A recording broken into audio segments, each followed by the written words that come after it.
علماء نے فرمایا کہ یہ سب سے پہلی خاتون ہیں جنہوں نے سب سے پہلے اسلام قبول کیا ہے اور اللہ کے حبیب کے نبوت و رسالت کی تصدیق کی ہے۔ یوں تو علماء کی بحثیں اپنی جگہ پر ہیں کہ پہلے کون ایمان لایا، سیدنا ابو بکر صدیق ایمان لے آئے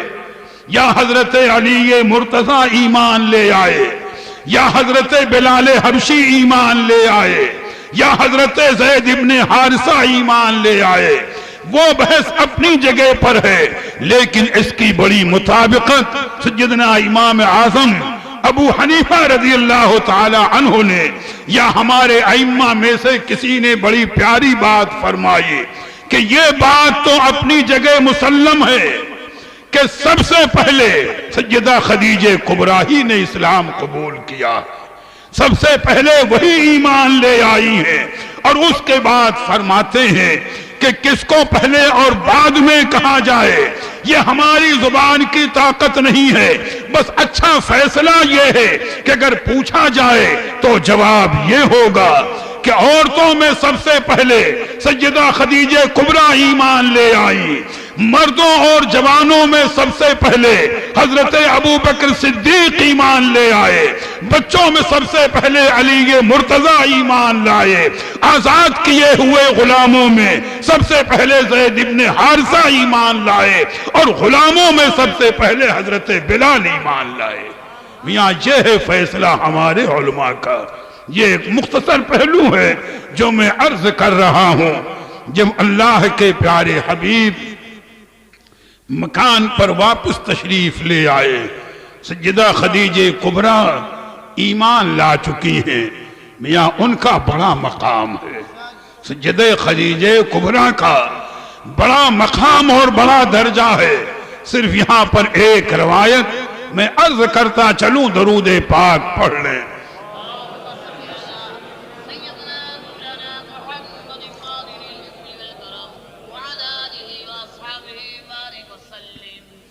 ذہن میں ان کی عظمت و فضیلت کو ذہن میں رکھیں کہ آپ کے ایمان اور اسلام کی شان کیا ہے۔ اس کی راوی کوئی راویہ کوئی اور نہیں، حضرت سیدہ عائشہ صدیقہ ہیں رضی اللہ تعالی عنہ۔ حضور کی اور بھی ازواج مطہرات ہیں،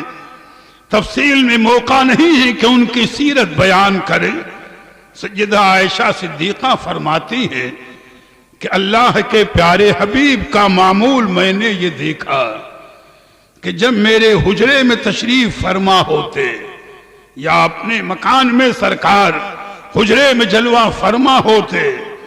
اور جب حجرے سے باہر نکلنے لگتے کہیں تشریف لے جانے کے لیے، تو سیدہ خدیجہ کبریٰ کا ذکر کسی نہ کسی طریقے پر ضرور کرتے تھے، یعنی سرکار کی بارگاہ میں ان کی مقبولیت اور محبوبیت کا اندازہ لگائیں۔ سیدہ عائشہ صدیقہ فرماتی ہیں میں نے یہ معمول دیکھا کہ اللہ کے پیارے حبیب کا دستور تھا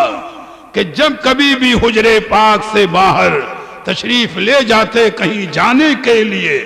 تو جاتے وقت سیدہ خدیجہ کبریٰ کا ذکر ضرور کرتے۔ کہتے مجھے خیال نہیں رہا، اور وقت کی بات ہے، ایک مرتبہ سرکار کہیں تشریف لے جا رہے ہیں، سیدہ خدیجہ کبریٰ کا سرکار نے ذکر فرمایا تو فرماتی ہے میری زبان سے ایک جملہ ادا ہوا، یا رسول اللہ، وہ ایک بوڑھی عورت تھی، اللہ تعالیٰ نے آپ کو اور بھی دوسری ازواج مطہرات عطا فرمائی ہیں۔ کہتی ہے میرا بظاہر جملہ سادہ سا، لیکن اتنا کہنا تھا کہ اللہ کے پیارے حبیب کے چہرے پاک سے ناگواری اور ناپسندیدگی کے آثار ظاہر ہوئے،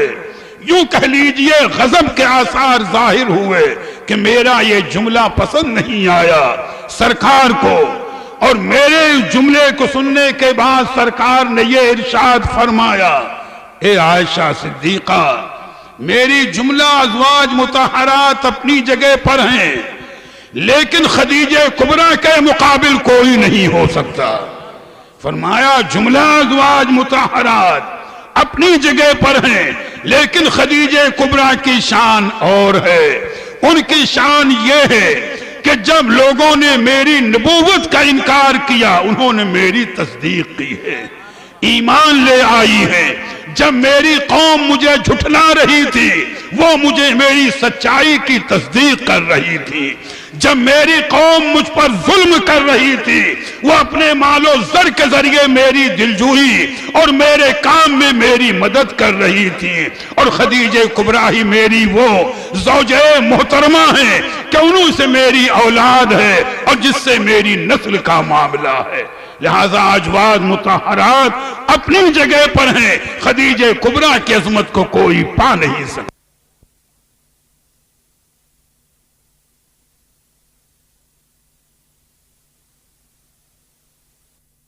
اللہ کے حبیب نے انہیں کیسا نوازا اور انہوں نے بھی کس طریقے پر اللہ کے پیارے حبیب کی تصدیق کی ہے اور اللہ کے پیارے حبیب کی بارگاہ میں نیاز مندانہ انداز پیش کیا ہے۔